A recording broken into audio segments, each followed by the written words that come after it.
Shruti Smriti Puranam Karunalayam Namami Bhagavat Pada Shankaram Loka Shankaram. Dear friends, you may say, following me, Praatassmarana Hridi Sanspurdatma.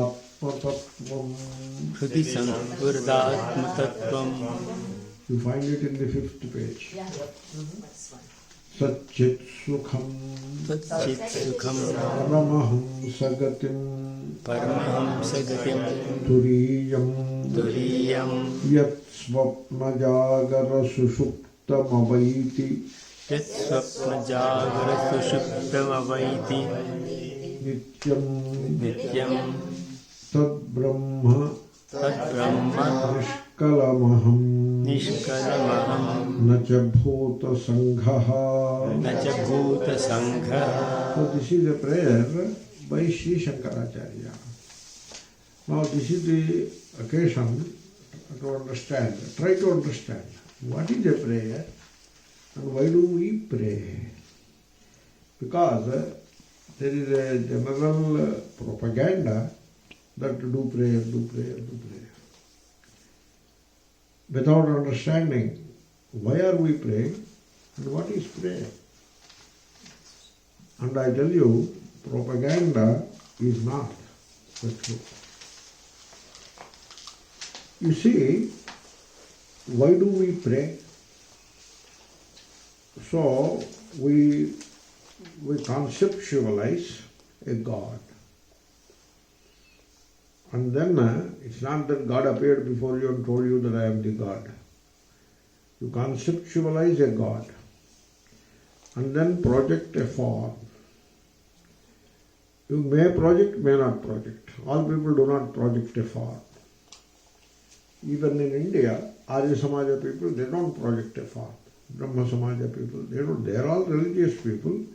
They have good prayers and all that. They don't project a form. They pray to the formless God.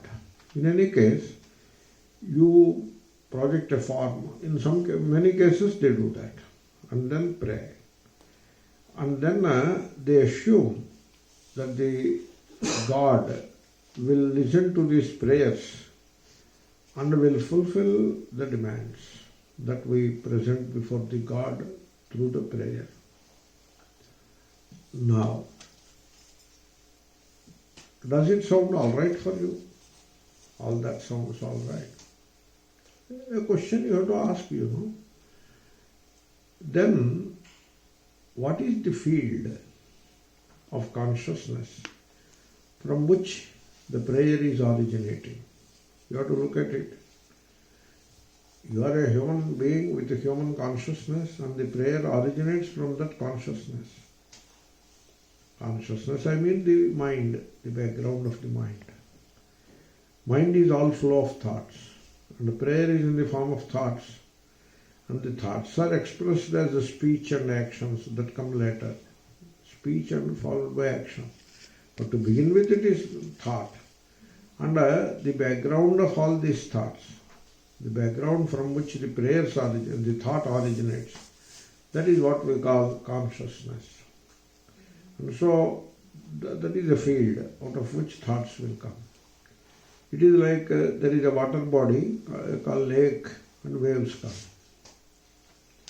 So, that field of consciousness from which the prayer is originating, what is that field? You have to examine. By looking at the prayer, it becomes very clear that the field of consciousness from which the prayer is originating is full of self-pity. Out of self-pity, the prayer is originating. I am useless, I am unhappy, I am insecure, I lack this, I do not have that, I want this, I want that. So that is the consciousness from which prayer is originating. Okay?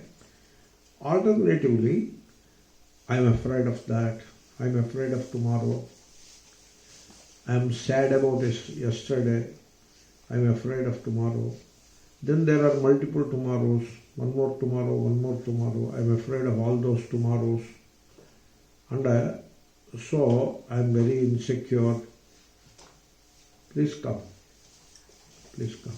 Take this book. No. In the 5th page the verse is there and I am discussing that.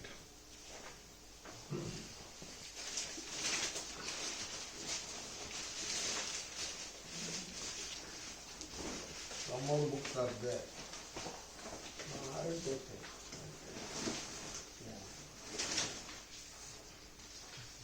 So I am afraid of tomorrow, and then I am ambitious. So ambition is the field from which prayer is coming. And fear and insecurity, sense of insecurity, from that prayer is coming. So that is the field. And there is cruelty, there is violence, there is conflict in the relationships. That is the consciousness, There is so much background out of which prayer is coming. Somebody is praying that I love that girl and she should marry me. And somebody else is praying, I am fed up with that girl and I want a divorce quickly. In fact, I came to know that a person came to our ashram long back and worshipped Lord Dakshinamurti elaborately because he is fighting a divorce battle and Dakshinamurti should help him to settle that divorce battle. Okay, and of course many people have married before Dakshinamurti, so that Dakshinamurti has no other job except blessing these couples. So that is the consciousness from which the prayer is coming. Are you on the same page as I am? Yeah. Now the question is the prayer answered? Will it be answered? Let us say yes, the prayer gets answered.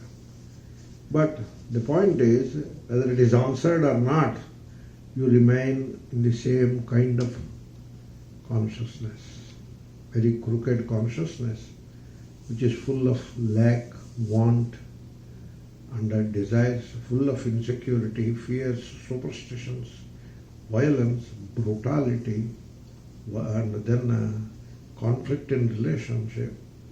That is the consciousness. And that is the field from which the prayer is coming. Assuming that the prayer is answered, you still remain in the same consciousness. You got the point? I am not addressing the issue whether prayers get answered or not. I am not addressing it. Because if I say they don't get answered, somebody else will say, no, they get answered. That day I prayed and it got answered. Therefore, I don't want to settle that issue, whether they get answered or not. In either, I am interested only in saying, if you look at it properly, correctly, in saying that whether they are answered or not, assuming that they are answered, you remain in the same crooked, cunning consciousness, which is full of self-pity, self-denial, full of conflict, and insecurity, etc.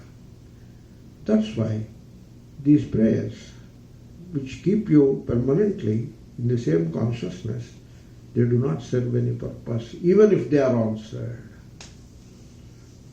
Okay? Then, when should we pray?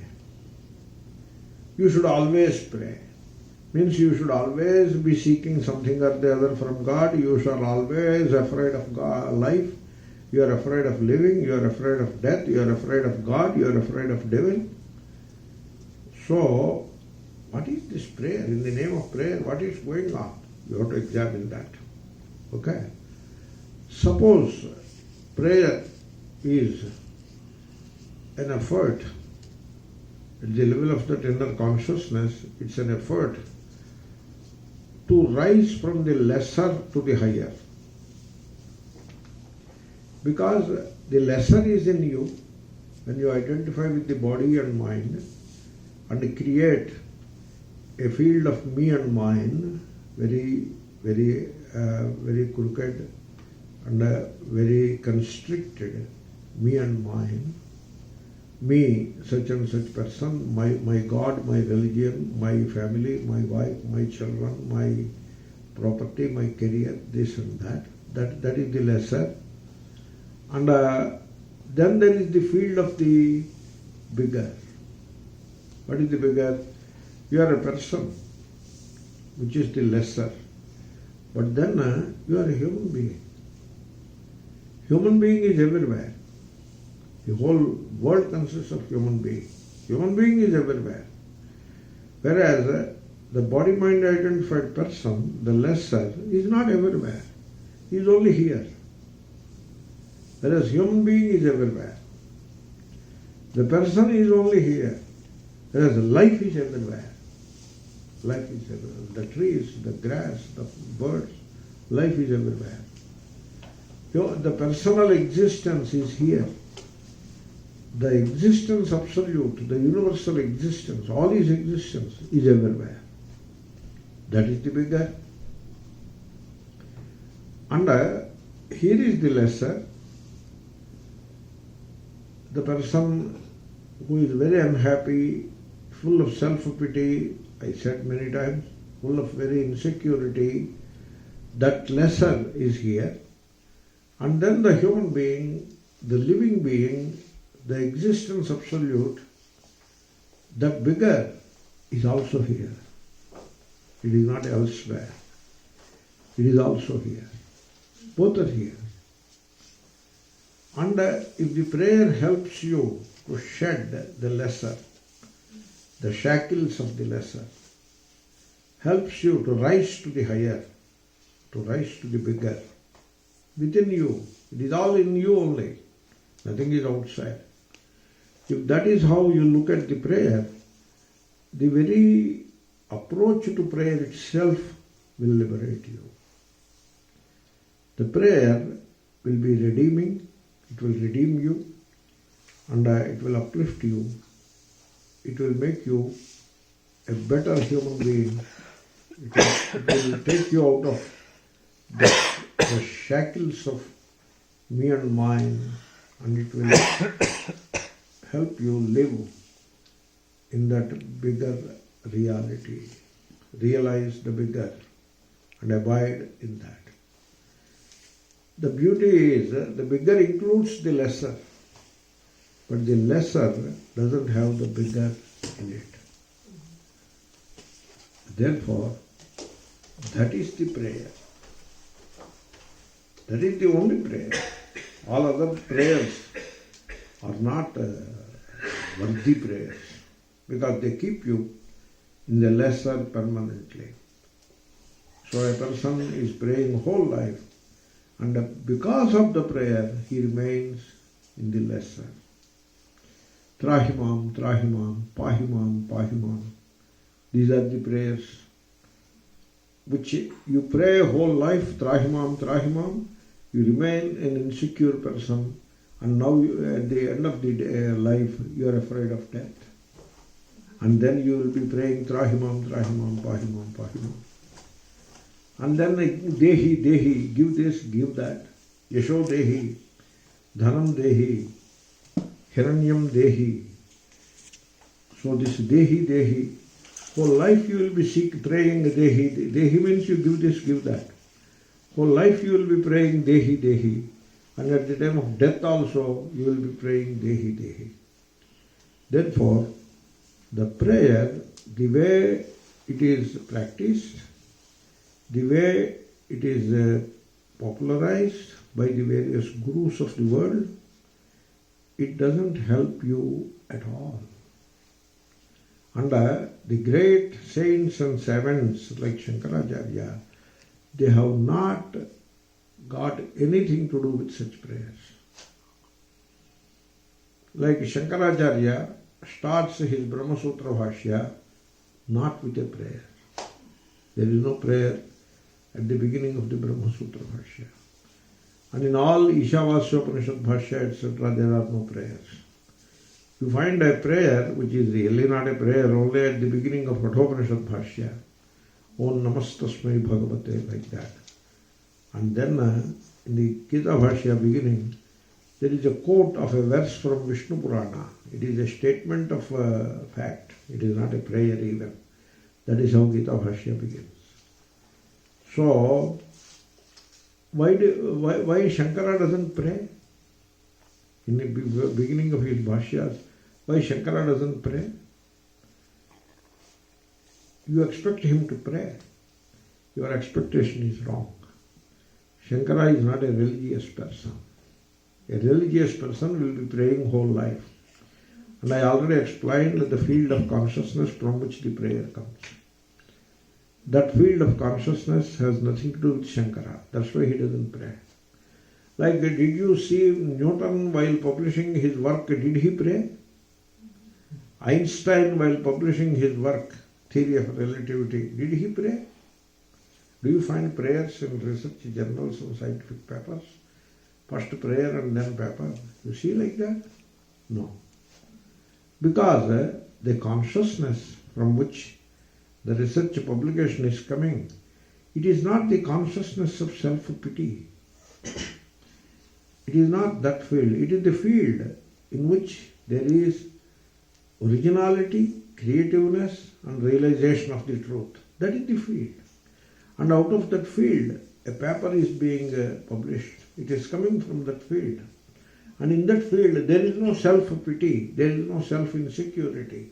Therefore, the prayer, the kind of prayer to which we are accustomed, you don't find it. Therefore, these ideas that people have about prayer, they have to examine that. And they have to understand that the purpose of the prayer is not to keep you in that lesser consciousness whole life. That is not the purpose of the prayer. If that is how you are using prayer, you are not doing any good to yourself, in spite of prayers and all that, multiple prayers and all that. The prayer should take you away from the lesser to the higher. That is the prayer. And the Praatassmarana Stotram is one of the best of prayers of that kind. And it begins, now you understand, that's why I say propaganda is not the truth. Popularized prayers, that is not the truth. Therefore, why we pray and what is prayer? So that point I have addressed briefly. Now I come to the prayer. Praatassmarana. The moment I wake up, I contemplate. You see, you tell me, you wake up very much concerned about your cares, your responsibilities, your fears, your work. Like that you wake up. Like that you sleep. You go to sleep with difficulty, getting concerned. It is like these computer scientists, they are in the middle of the program. The work it is not completed, but it is already night 10, 11, 12. And now suddenly he is afraid. But tomorrow is a working day. Now it is 12. Tomorrow is a working day. If tomorrow is a weekend, then he is relaxed. But if every tomorrow is not a weekend, oh, tomorrow is a working day. What is the time? It is 12. Oh my God, now I have to sleep. But then sleep is not like put a switch off or switch on. Now he cannot sleep because he is unable to unwind. The mind is wound around itself with so much of concern, this, concern, that. And now he has to unwind it to go to sleep, and he is unable to unwind it. And therefore he falls into a kind of a fitful sleep, very superficial sleep, not the real deep sleep. And then the next morning he wakes up tired. You see, after a night's sleep, you wake up fresh. Instead of that, he wakes up tired. He wakes up concerned. Oh, already it is 7 o'clock. I have to go to office. And then the work is pending, this, that. What happened to the stock during the sleep? That is another concern. And what about my daughter? What about my son? Where is my wife? What is going on? So that is how he wakes up. So the lesser person sleeps and the lesser person wakes up. This is a vicious cycle, day after day after day. That is how we live. And in spite of our prayers to our gods, people have their own gods and their own prayers, we are not spiritual. We are not any different from that lesser person. We still continue to be the lesser person. This is a vicious cycle. In spite of our prayers and gods, we live in this vicious cycle. You have to break it. So the first thing that you should do when you are waking up is keep the lesser aside. Don't wake up into the lesser person. Wake up into the higher or bigger truth. Connect yourself to the bigger. Always, truth is inclusive, truth is universal. The lesser person is exclusive and unreal. You will realize it one day that this lesser person, which you have taken as yourself and lived a whole life, is unreal. It is not real. It is mithya, unreal. You will realize it one day, but it is too late by then. Therefore, you realize it now that this lesser person is unreal, and you don't want to wake up into it. You want to wake up into the truth, the bigger. Bigger includes the lesser, but the lesser doesn't include the bigger. So you wake up into the bigger. You wake up as a human being, not as a conflicted person. You wake up as a living being. You wake up as existence absolute. That is what you are all the time. It is in you. So you wake up to that reality which is very much shining in you. Praatassmarana hridi. The lesser and the bigger, I am harping upon it.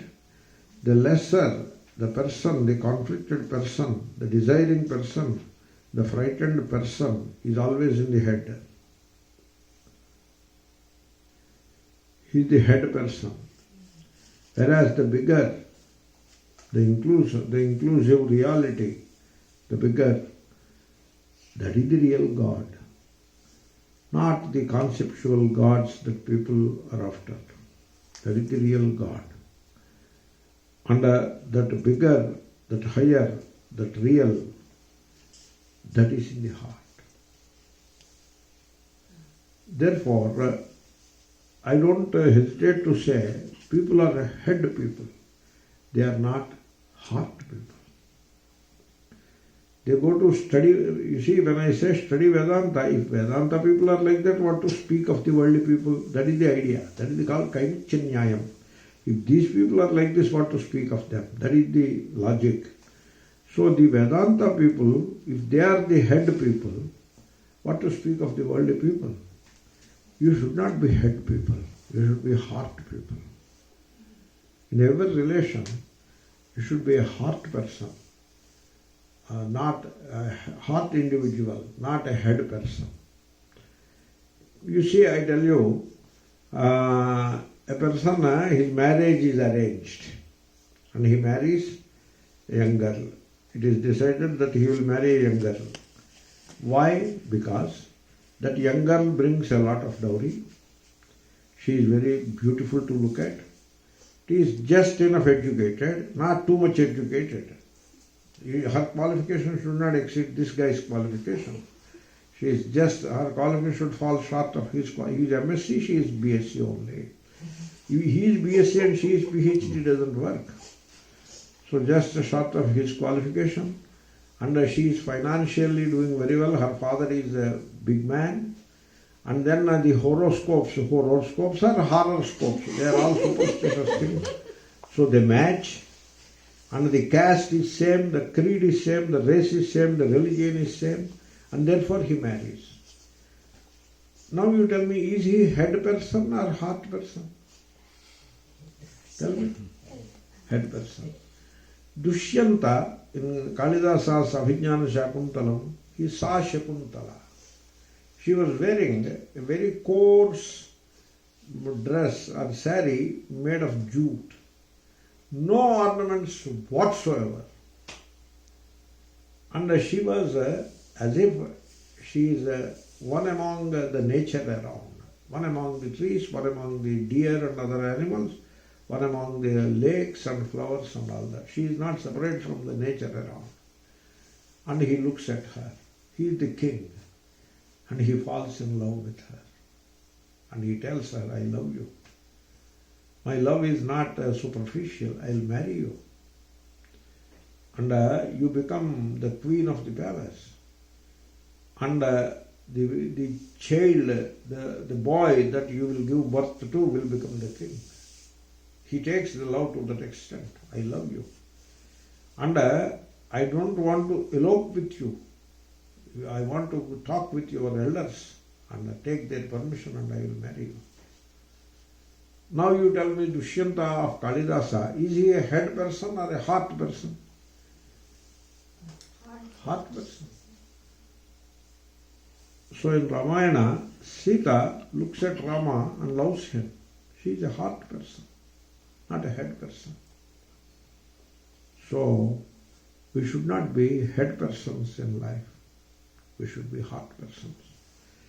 For example, even while taking a class, if my goal is to prove myself as a great teacher of Vedanta, to establish myself in a career of Vedanta teaching, that is my career, and I get lots of privileges and benefits and money and other benefits out of my career, out of my effort.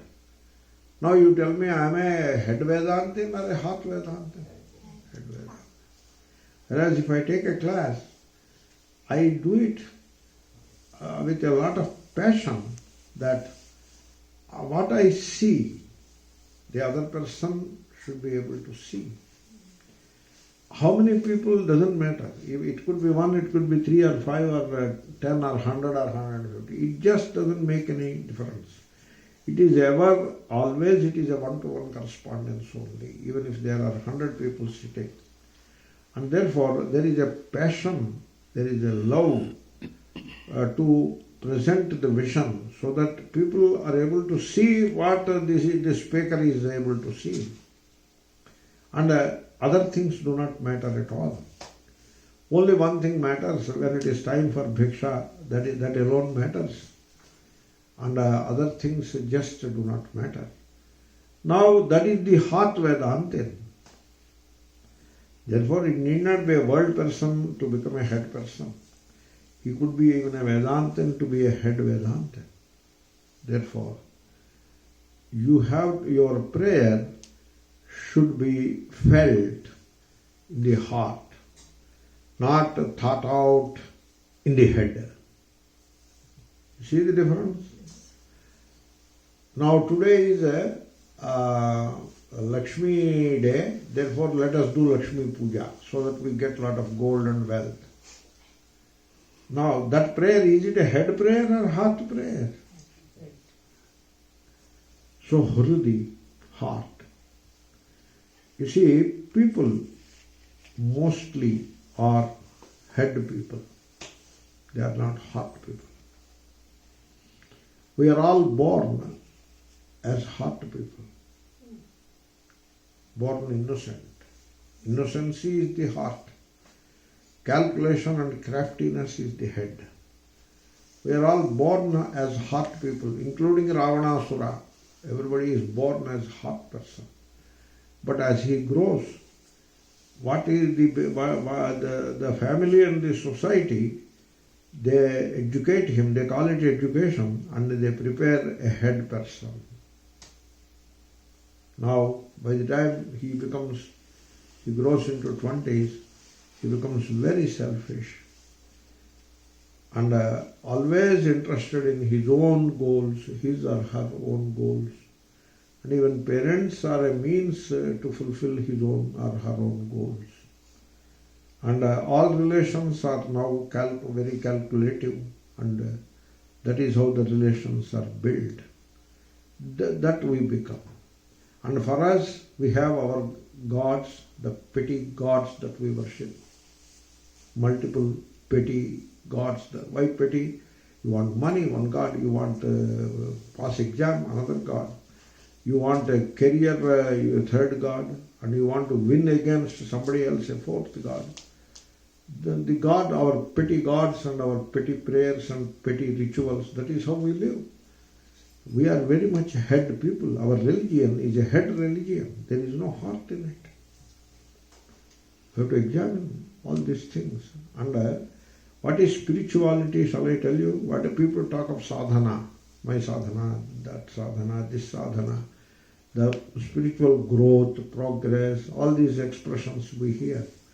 There is only one growth, there is only one progress, there is only one sadhana. And that is, you move from the head to the heart.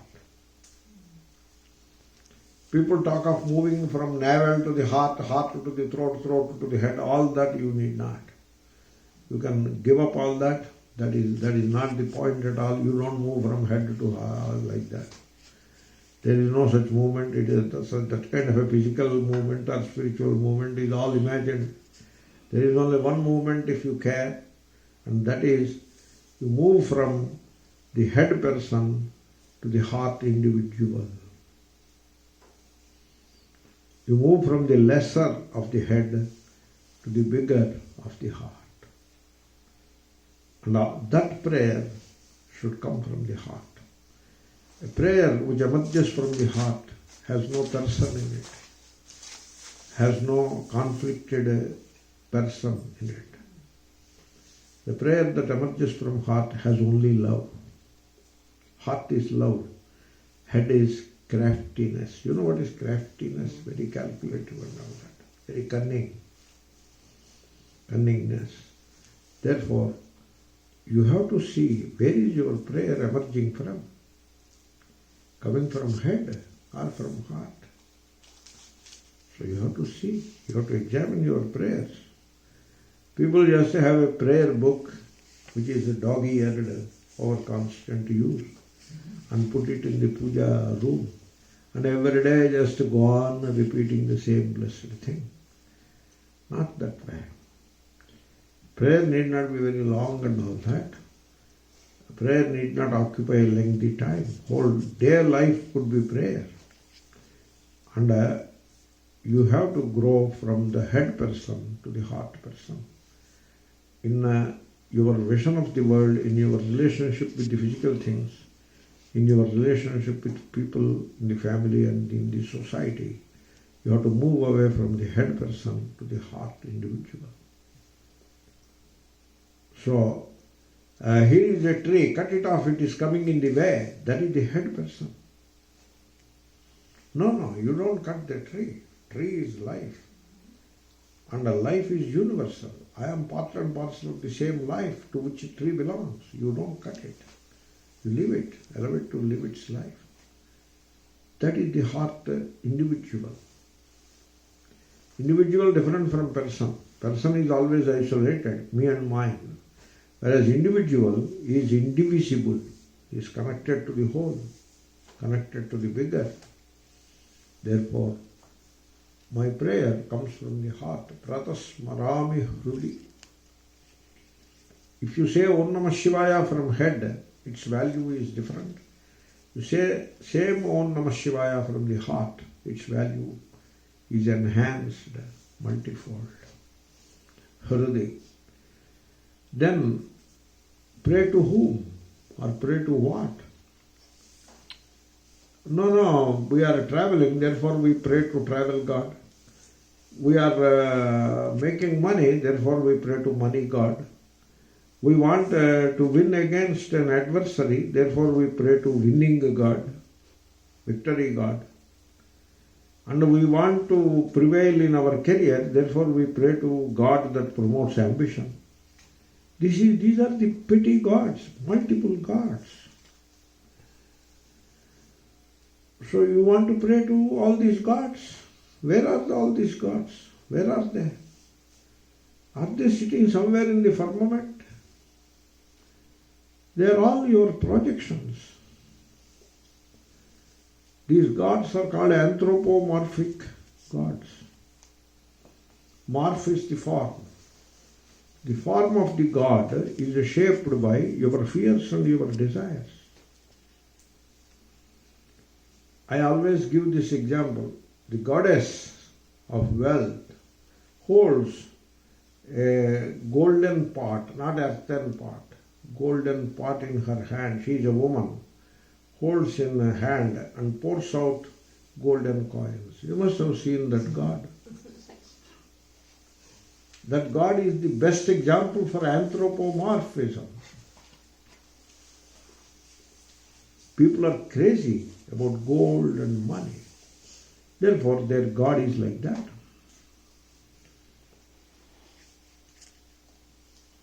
These are anthropomorphic gods, multiple, because people's desires are multiple, their fears are multiple, and their conflicts are multiple. You know what? A person was jailed. He's a religious head. He was put in jail. In India, all kinds of queer things happen. So he has created some nuisance to the chief minister of the state, and therefore the chief minister put him in jail. And then an appeal went around among the devotees. You all pray to Kartavirya Arjuna. And it came to me also. Swamiji, you pray to Kartavirya Arjuna. I said, why should I pray to Kartavirya Arjuna? Who is Kartavirya Arjuna? Swamiji, you are a scholar. You must be knowing Kartavirya Arjuna. You mean the Puranic guy? Yeah, I know him. Okay, but why should I pray to him? No, he will help to release from the jail. I am not in the jail. Why should I pray for him? No, you pray and offer the prayer to that Mahatma so that he will walk out of the jail. Look at these people. Look at their gods. Look at their pettiness. And then pray to Kala Bhairava. You want to frighten your enemy, therefore pray to Kala Bhairava. You want to destroy your enemy, therefore pray to Pratyangira Devi. What are all these prayers? Areyappa, you examine, you see, what I am doing is, you push so much junk under the carpet and I am pulling out all that junk out of that carpet. I am doing the dirty job. You employ a person, in India we do a housemaid, we employ. She comes directly, I have a housemaid myself. She comes and directly goes to the sink where all dirty vessels are waiting to be cleaned. Directly goes to the corner where all broomsticks are kept. And she picks up one broomstick and comes. And if she finds me in the way, Swami, move aside. And that is the job she does. That is the job I am doing. Now you want me to do this job or not? Because broomstick and dirt, they are bad, so shall I stop doing that job? Or better I do it? You tell me. So I am doing that job. What the housemaid does, that is the job I am doing. What are your gods? Very petty gods. I don't have any other word to explain these gods and these prayers. Petty prayers to petty gods coming from conflicted, frightened human consciousness. That is the religion. If that is the religion, what kind of religion it is? You have to examine it. No, there are some good points. Okay, keep the good points. At least examine the dirt. You don't expect the housemaid to find out the good points of the house.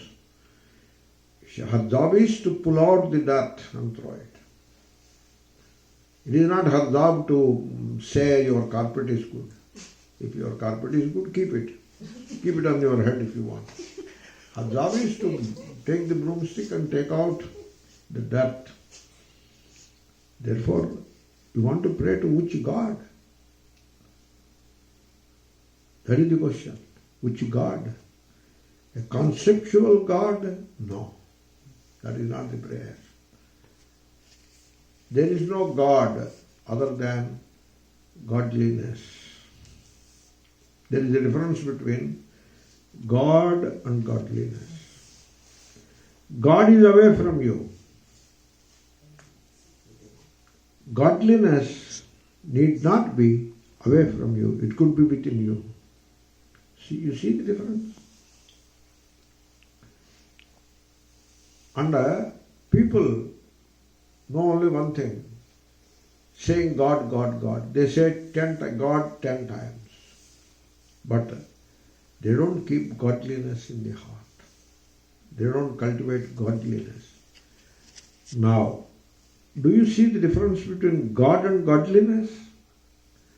This is the fight, this is the conflict between Dvaita and Advaita. This is the Dvaita and Advaita. Please understand. Dvaita and Advaita is not some technical thing. People make it like that. They make it highly technical. There is nothing technical about it. You want to worship God, that is Dvaita. You want to cultivate godliness, that is Advaita. Therefore, where is godliness? Godliness is not outside of you. Godliness is in you. In fact, look at yourself. You have the body mind and the person, which is the person I am talking about a lot. I said many times a person, the lesser person of the head. That person is the body-mind identified egoic entity. That is the person. And that is not the end of the story. You have the body-mind and the body-mind identified person, the head person, and then you have an inner light, an inner reality, because of which this person could exist in the first place, because of which the body is alive and the mind is cognitive. Body is alive, mind is cognitive. That is what they are, prana and vijnana. The body is alive, the mind is cognitive because of that inner light. That is the essence of a human being. The human being's essence, the bulb's essence, this bulb is shining here. What is its essence? The outer glass cover or the inner filament or the electricity that makes it shine? What is its essence? The electricity. Similarly, here is the body and the mind and the body-mind identified person, the persona. That is not the essence, that is the outer cover. All of it is the outer cover. There is the essence in you. Atma means essence. The word Atma is called Saraha, essence. Atma Tattvam is same as Sara Tattvam. It is like saying the Sara of necklace is gold, same as the Atma of the necklace is gold. That is the word Atma.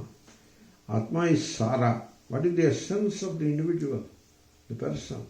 The body? No. That which animates the body. The mind? No. That which makes the mind cognitive. That which gives the light of knowingness to the mind. That is the Atma. That is the essence. That is the godliness. There is no difference between the God and this essence. This essence is the God. For Vedantins, what we call Upanishada, for Upanishadas, the God is not outside. First and foremost, the God is in the heart. Then that God is everywhere. For a Dvaiti, the God is outside. And now they are still fighting whether this God is in Kailasa or Vaikuntha or heaven of the Englishman. Where is this God? The Englishman says the Vaikuntha God is a false God. The Kailasa God is also a false God. The God of the English heaven is the real God. So which is the real God now? Whereas the Upanishada is the one who follows the vision of Upanishads. It is called Upanishadaha. For an Upanishada, the God is in the heart and then the God is everywhere. Only two. The God is in the heart and the God is everywhere. So look within and seek within. You are sure to discover within your heart the real God. The real God, not the fake gods worshipped by people all over the world. The real God is in you as the essence of the individual. So Atma Tattvam. What kind of God it is? It has no form. Tattvam. Tattvam is anaropitakaram tattvam. That is the definition. This God, who is none other than the godliness, in fact it is the godliness. Electricity. Is it Mr. Electricity or it is electricity which is the power? What is it? It is not Mr. Electricity. It is the power, all pervasive. What is the shape of electricity? It has no shape. That's why electricity is a tattvam. Pruthivi, what is the shape of Pruthivi? It has no shape. Pruthivi is a tattvam. What is the shape of water? No shape. That's why it comes in all shapes. It has no shape of its own. It is tattvam. Vayu, tattvam. Agni, tattvam. Akasha, tattvam. You, tattvam. But you take the body to be yourself and therefore you become a person with a shape. And so you want a God, a singular God. In this context, I would say two statements made by Swami Vivekananda and Swami Ramatirtha. It is a sad state of affairs that Hindus do not follow Vivekananda and Ramatirtha. Leave alone Hindus, Vedantins do not follow Vivekananda and Ramatirtha. Because they have become conceptual Vedantins, and for them Vedanta is a career or it's a means to fulfill their own personal goals. Very sad. So, the God here, the Swami Vivekananda said, if all the fish of the ocean, they come together and want to worship a God, and that God will be in the form of a big fish. This is the anthropomorphism. And Ramatirtha said, if all the buffaloes, water buffaloes, conduct a parliament of religions, that is how he asked, what will be the big statue at the entrance to the parliament of religions? A big water buffalo will be at the entrance statue. People are like children. Stories are told to children and children believe those stories literally. There is a song in Telugu, Chandamama Rave, Jabilli Rave, Gogupulu Teve, Ma Abbayiki Vave. I translate quickly. O moon, please come. Bring some nice flowers, hibiscus flowers while coming, and give to our son. And the mother sings this song and puts food in the mouth of the child. Shows the moon to the child. And the child believes that the moon will come, and while coming he will bring those hibiscus flowers and give to him. The child believes that. These religionists are no better. They take all these stories as real. So moon will not come, he will not bring any hibiscus flowers, and he will not give anything to the child. Then why mother should tell all these lies? Because the mother wants him to eat food. That's why these things are told. They are not lies, they are myths. There is a difference between a lie and a myth. Chandamama Rave, oh moon, please come. It is not a lie. Moon will not come, but still it is not a lie. Lie is different. I'll give you 1,000 rupees and then you don't give. That is a lie. This is a myth. And there are many myths. Every culture has myths. Myths are very beautiful too. And there is a lot to understand in these myths. But instead of understanding the myths, you take the myths as literally. That is not understanding. That is ignorance. So Swami Ramatirtha says that all that. Therefore, there is only one God, the real God. And that God is in you. No, He is everywhere. Come on, first and foremost, He is in you. Then everywhere. Now, you don't want to say in you that you don't want to take, but want to say everywhere. That is again a mistake. It's a folly. Without realizing that God in you, you want to talk of that God everywhere. It won't work. It won't work. Everywhere there is no God. Everywhere there are people, there is there are Christians, there are Hindus, there are Muslims. There are our people, there are other people. That is everywhere. Then what is God then? That's why it doesn't work. But if you say that God is in you, in fact it is godliness in you. You see, the teaching is of two kinds. One is theocentric and the other is homocentric. Theocentric teaching would be Vishnu in Vaikuntha married to one lady and then married to another lady. Look at that. Married to two ladies. How can you get married to two ladies? It is illegal even. But he is married to two ladies and then he has 2-3 children. He has a vehicle to go around and you worship him. He will fulfill your desires while you are here and then he will help you to go to the place where he lives so you can live there. This is the teaching, right? It is called theocentric. God is in you, in your heart, as your innermost reality. That is the God. You cultivate godliness. There is no God other than godliness. When you love the other person, that is godliness. That is the God. When you are compassionate, that is the God. When you are hateful, that is anti-God.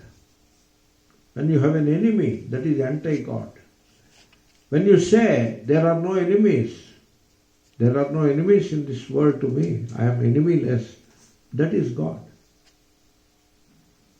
Therefore, God is in you. The God is not outside of you. God is in you. Your godliness is the real God. Tattvavidananda. That God that you are searching for here and there is none other than the godliness. Tattva it is, not a person like you. And it is in you. Tattvavidananda. So Atma Tattvam.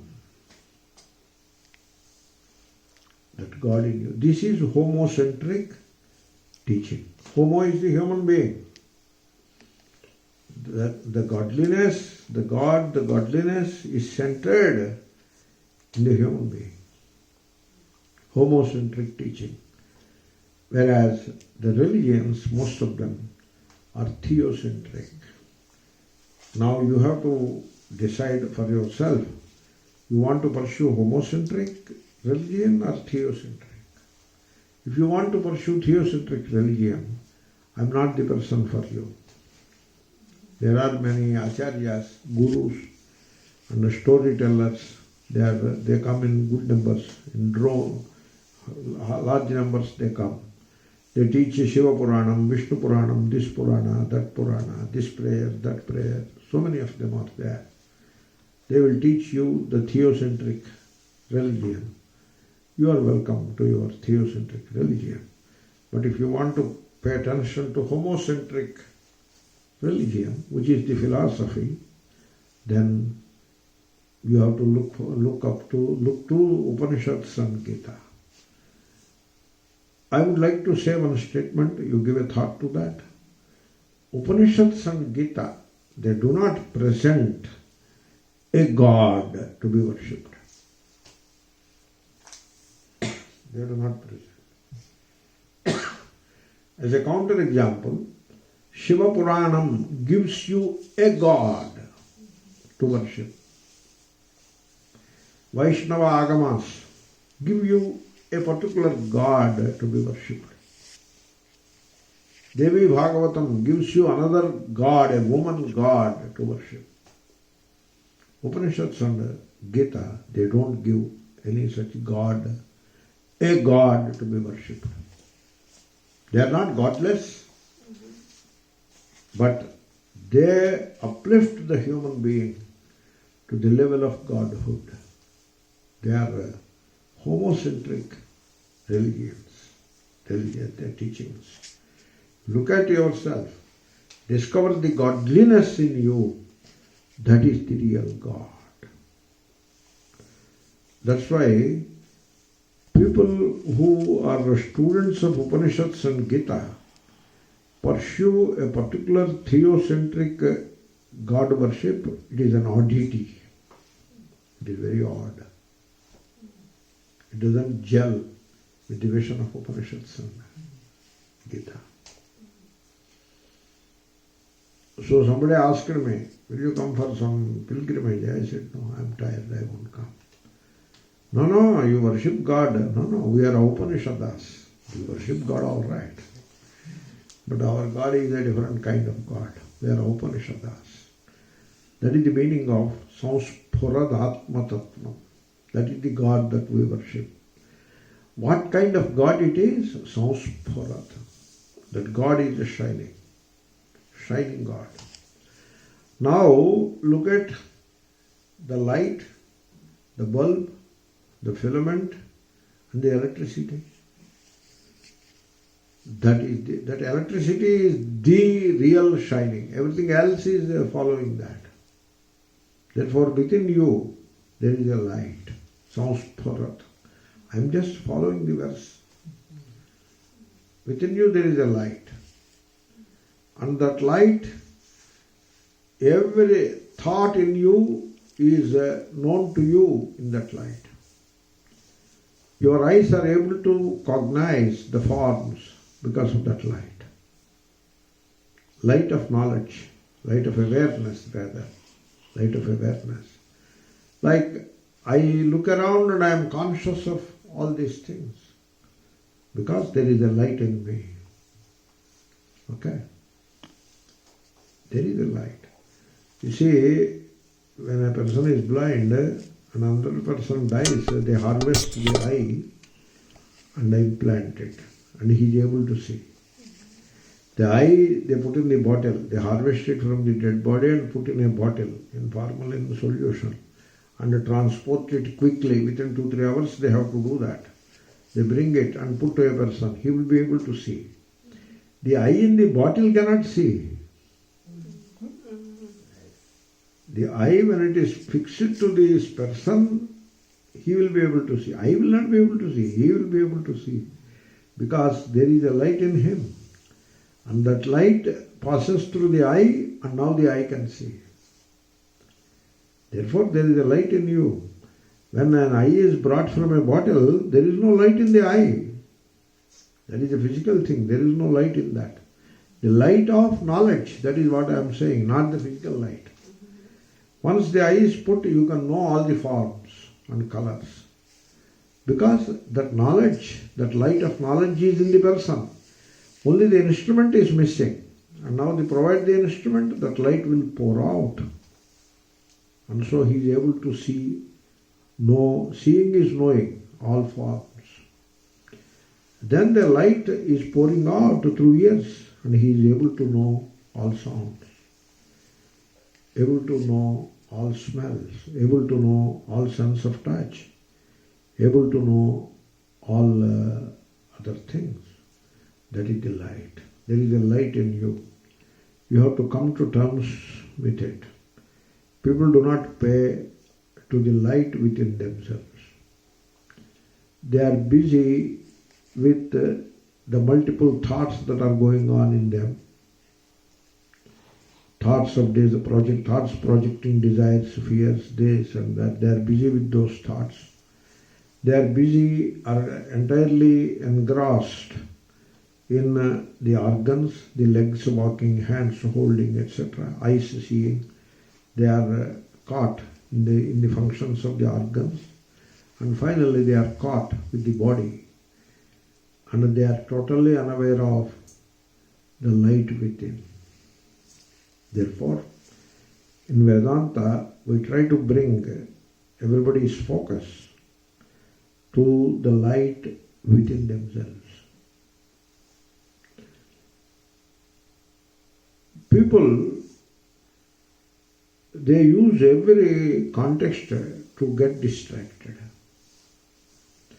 I point out, Vedanta is not about making a person as guru and worshipping the guru. It amounts to having an idol and worshipping it. Only that idol doesn't move around, whereas this idol moves around. That idol doesn't become sick, whereas this idol becomes sick also. You have to hospitalize this idol. Therefore, they have a name to it also. There is no effort to even hide. It is unabashed. The name is Chala Pratishtha. That is the name. Means there is an idol which is fixed there, doesn't move around, and there is another idol which is taken around. They have that. And now make a guru an idol, convert the guru into an idol, or make an idol out of idol, a kind of sort of idol out of the guru and worship it. Now you are distracted. That becomes gurudom. The guru should not encourage that. The guru should cut it nip it in the bud. The guru should tell, be a guru unto yourself. No, you show the way. Okay, thank you very much. Kind of you, very kind of you to say that. You are very generous in saying that you show the way. No, we want to do some service to you. Very kind of you, please do that. But you be a guru unto yourself. There is a light inside you. Within you there is a light. And how can I make you see that light? You have to see that light. I can only ask you to see that light. Who has to see that light? You have to see that light. Suppose you close the eyes and commune with the light within you. You can do that. It is always there. It doesn't require any effort. You put an end to all efforts. You are in communion with the light within you. Therefore, when you are looking at yourself and commune with that light within you, is there a guru there? There is no guru there. There you alone are. Even you are not there. Even you merge. Only that light is shining brilliantly. Now, if you want to carry the guru on your shoulders, you will never commune with that light. And the guru also should not become a Butler like that. Guru show the way and move out. If gurus sit on the shoulders of the sishyas, and the sishyas are carrying the gurus around, that is not the way to do things. That becomes gurudom. And I see the folly of it, and therefore I caution.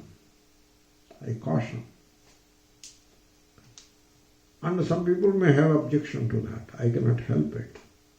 I caution. When you have to discover that light within you, there is no guru there unless you say you yourself are guru to yourself. There in this journey or in this discovery, the one who shows the light is yourself, and the one who sees the light is yourself. Yourself show the way, yourself undertake the journey, yourself embrace the goal. Everything is yourself. That is how life is. If you understand carefully, in life, you come alone into life and you travel the life alone in spite of people who are around. And you reach the end of life alone. That is the fact of life. But in the meanwhile, person believes that he has wife, he has children, he has this relation, that relation. People are gullible, ready to believe all falsehood. And therefore, Guru, I have a Guru. Where is your Guru? Your Guru is in India. I meet him once in a year. And then what you do? Take Tirtha Prasadam. And so you remain in ignorance forever. That is not the way. In Bhagavad Gita, Shri Krishna is not the Guru. Shri Krishna told Arjuna, I put the torch of wisdom in your hand. Now take the torch and walk in that light. That's all. Shri Krishna will not be there. Shri Krishna will not move along with him. You forget about Shri Krishna. Take the light of wisdom and walk. Bhagavan Buddha, he is about to leave the mortal frame. He became sick for 1 week. He lived a long life into his 80s. Only because he was walking and walking and walking. If you walk and walk and walk, you will live a healthy life into 80s. It is guaranteed. That is how Buddha was. And he seldom became sick. Finally he became sick and he was not moving around for a week. And now he is about to leave the body. He called his devotee, Ananda, who stood with him all along, and told, Sangha is there, all the Sangha. Sangha is the multitude of monks. And he told Ananda, hey Ananda, tell all the Sangha people, all the monks, and other lay people, means worldly people who have assembled out of reverence to Buddha. Tell all of them. My message is very simple. Only one thing I give you the message, the last message. Be a light unto yourself. He says that and he leaves the body. Look at that. That is the Guru. If a person is a Guru, that is the Guru. He asks you to uplift yourself, as Sri Krishna says, Atman Atmanam Uddharet. He did not say, I will Uddhara. Our prayers, I told you prayers, Uddharamam. Means uplift me. Then Bhagavan will say, okay, I will uplift you. It's not like that. Sri Krishna doesn't, I told you, Sri Krishna Gita is like that. You uplift yourself. No, you uplift. No. You uplift yourself. So, therefore, that light within you, you have to discover. A hint is given what kind of light it is. You look at yourself and try to find out the essence of yourself. Tattva, Atma, Tattvam, the essence of yourself. A hint is given. Look at yourself and you feel yourself. For God's sake, you feel yourself. Leave alone all the cares and worries of the worldly life for a while. All the problems of mind and body, leave them alone for a second, for a minute. You leave them alone. Completely dismiss them. All the concerns and cares of the worldly life, all the concerns and cares of the body and of the mind. All are same only, but I made a list of it. So please dismiss all of that and just be yourself. Just be yourself. Is it easy or difficult? It is both. It is difficult when you are so much engrossed in all these superficial things, but it is very easy because you can drop all of this baggage. You can drop. You have the ability to drop. You decide to drop it, it is already dropped. You need not even drop it. A person is carrying a heavy stone on his head and he is complaining, my back is paining, my neck is paining, it is very heavy. Somebody told you, drop it. Oh, you meant to say I can drop it? Yeah, you can drop it. You drop it. Then he gave a thought, yeah, let me drop it, and he dropped, and immediately he is free. So you drop it. Drop all the cares and worries of the world, of the body. Body has some problem. Drop it for a while. You can take it back on your head again.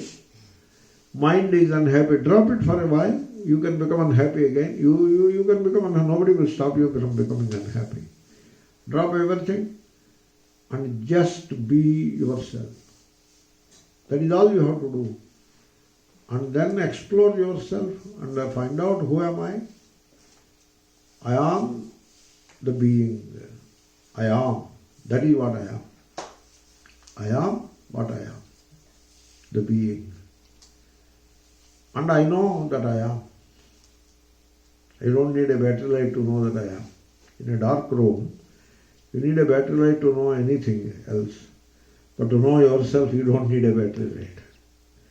Suppose electricity comes. Are you able to see the pot? I am unable to see. Electricity is gone. But then, how do you know that you are there? There is no electricity. How do you know that you are there? You don't need electricity to know that you are there. You are something more than electricity. You shine all by yourself. So you are Chit. And when you are just be yourself, is there any imperfection in you? No. Is there any unhappiness in you? No. Is there any fear in you? No. Is there something lacking in you? No. Are there any cares and worries for you? No. No.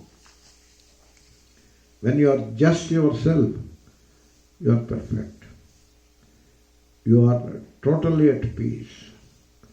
You are the pure joy of perfection and peace. That is the joy. There is no other joy. The joy of the dance, eating, etc., that is not the joy. This is the joy. That is the sukha, also called ananda. And that is what you are. Satchit sukham. That is the Atma Tattva.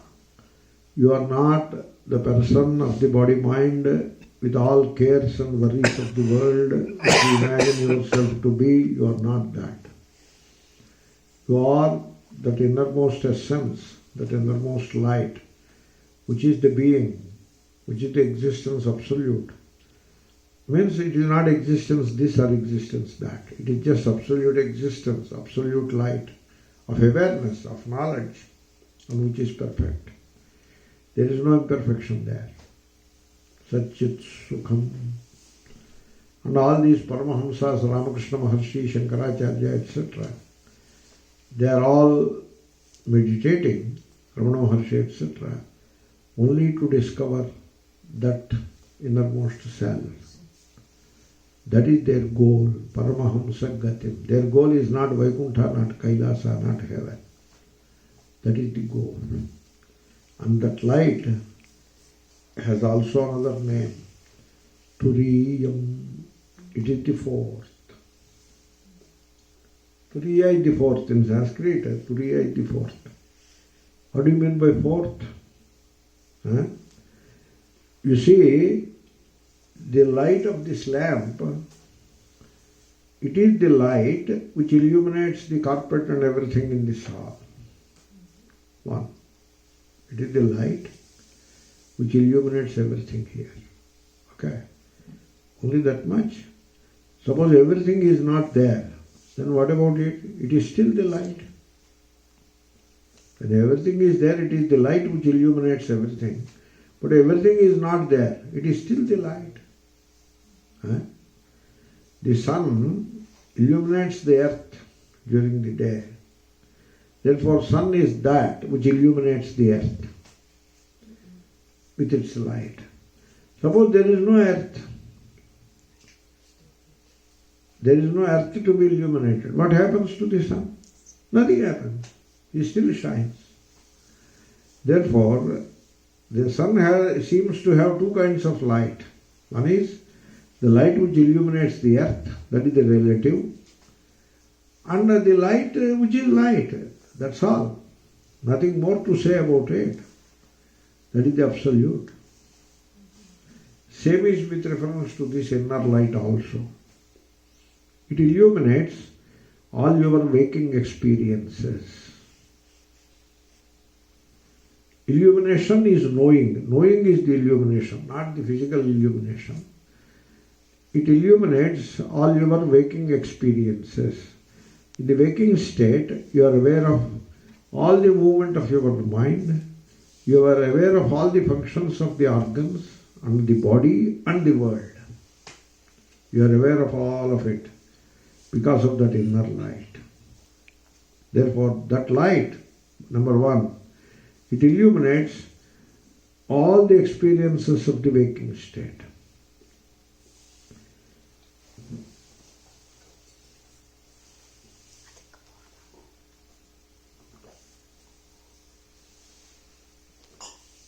Number two, it illuminates all the experiences of the dream state. You have a dream state. May not be daily basis, but occasional, but it will be there. Dream will be there. And that dream is illuminated by that inner light. And in deep sleep there is nothing. And that nothing is illuminated by that inner light. You tell me, in deep sleep, is it nothing? Or is it the knowledge of nothing? It is the knowledge of nothing. Right? You enter into a dark room. Is it entirely the darkness? Or in addition to the darkness, there is the light of awareness in you who is aware of the darkness. Like that.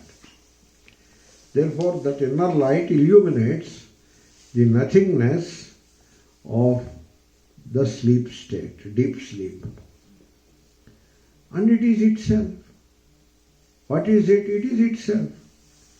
So it illuminates the waking, it illuminates the sleep, a dream, it illuminates the sleep, and it is itself. It is not the one of these three, it is itself. You see, here is a person, he is the husband to a lady, he is the son to another woman, he is a brother to a third woman.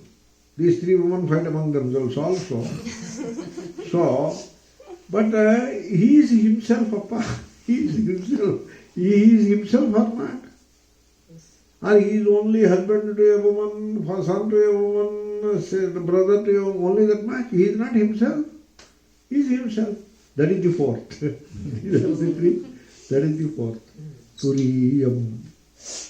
Yat swapna jagara sushuptam avaiti nityam. On a daily basis, it illuminates these three, but it is itself. Illuminates these three, 1, 2, 3, it is itself fourth. That is the fourth. The fourth has no meaning other than just a count. Like our young man is second, 1, 2, second. Therefore he is second, whole his life he is second. No, as he is sitting there, he is second. When this man gets up, he is not second anymore. He is himself. That light is itself. That's why it is the fourth.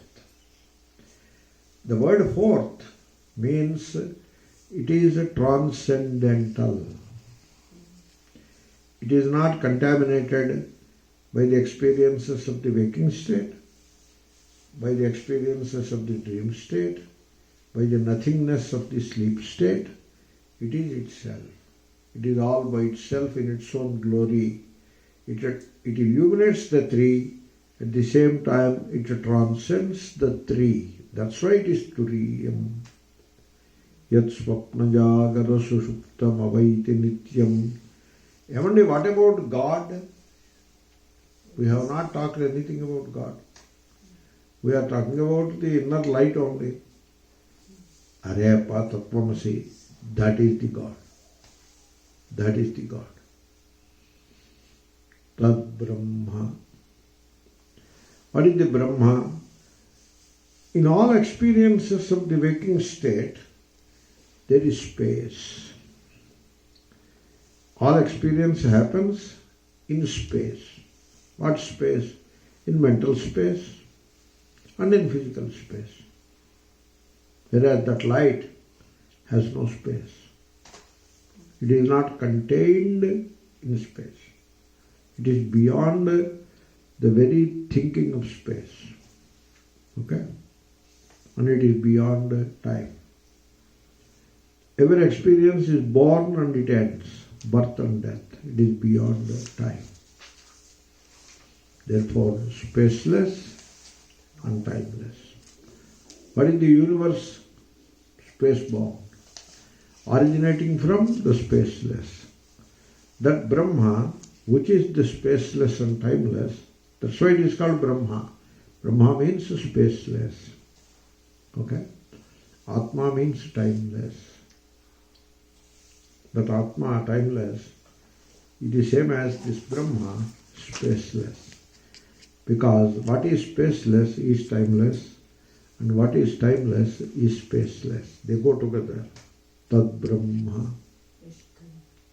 I am that Brahman. Tattvamasi. That art thou. Thou art that. How many parts? Am I single or am I multiple?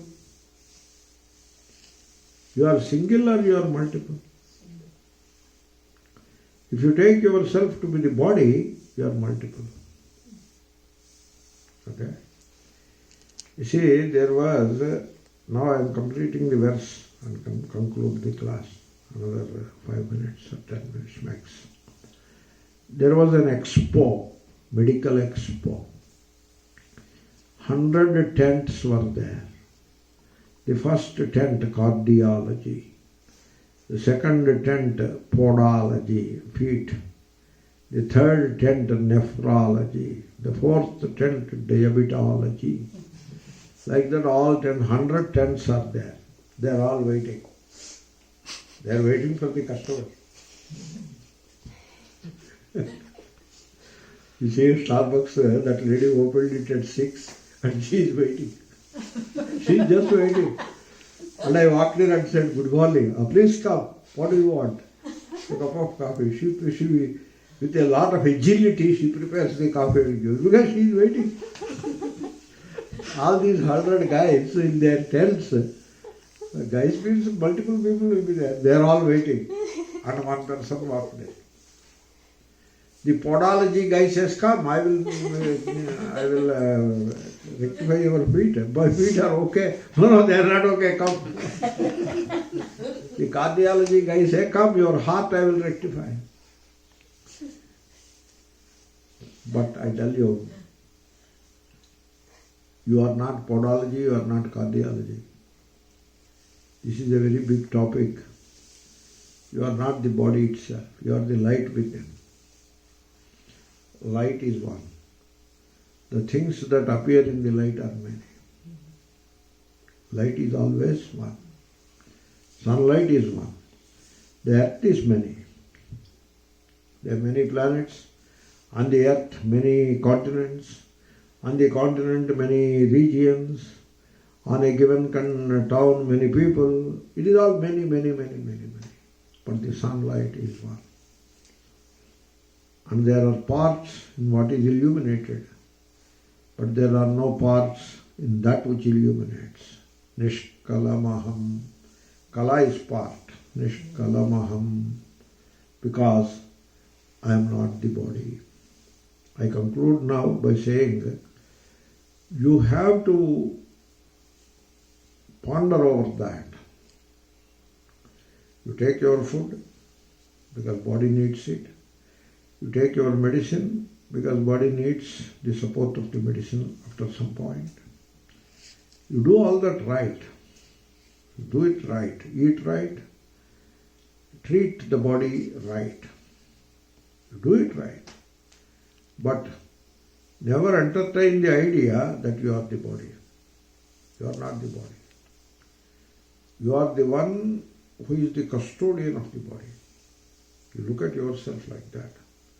I am the custodian of the body. I take care of it. I am not it. I will tell you an anecdote and conclude. Once there was a court case. And the case is, this person, he belongs to me. That is the case. This person belongs to me. Father says, this person belongs to me. I gave birth to him and I brought him up. He is my guy. The mother says, he brought money and other things, but I have carried him in my womb for 10 months and I have brought him up. When he could not even walk around, I take care of him. He belongs, first right is for me and him. Then the wife came and told her, no, I purchased by giving a lot of dowry and that body belongs to me. His wife says. Then the daughter and son came. This body gave birth to us and the body has to take care of us. Having brought us into this world, it has to take care of us. It is a responsibility to take care of us. Therefore, the body belongs to us. Then the state attorney came, the government attorney. Well, what he has got to do with this? This is what he came in. He said, I want to interfere in this matter. The judge said, what have you got with that this person's body? No, he has to pay taxes. So he belongs to us, the body belongs to us. Now the magistrate has to pass the judgment. He passes the judgment. The body doesn't belong to anybody, please get out. And then he called the person, the body doesn't belong to you also. Because your mother's argument is valid, father's argument is valid, all of them have a share. Therefore it is not your body also. But I cannot cut the body into pieces and give to all of them. Because every one of them have a valid argument. I cannot cut body and give one piece to the state, one piece to the children, like that. Therefore, I am passing the judgment. All of them are sent out. They don't have any claim on. I am dismissing their claims. I am handing over the body to you. You take care of it. Be a custodian to the body. It is not your body. It is the body of all of them. But the body is not being handed over to all of them. It is just handed over to you only. Be a custodian and take care of the body. Therefore, you are not the body. You are the custodian of the body. Body is multiple. It is an assembly. Whereas you are single. Nishkalam. Therefore, the single takes care of the multiple. The single illuminates the multiple. Nacha bhota sankhaha. So you have to transform that consciousness. The consciousness which identifies with the body and thus gets afraid about the welfare of the body, that consciousness, you have to bring a shift, a radical shift in that consciousness in which you stop identifying with the body. And therefore the birth and death of the body are not your concern anymore. But you are a custodian of the body. Take care of the body by a few things. One, clean it, clothe it, feed it, and treat it when necessary. Only that much. Other than that, you do not have any connection with the body. So that attitudinal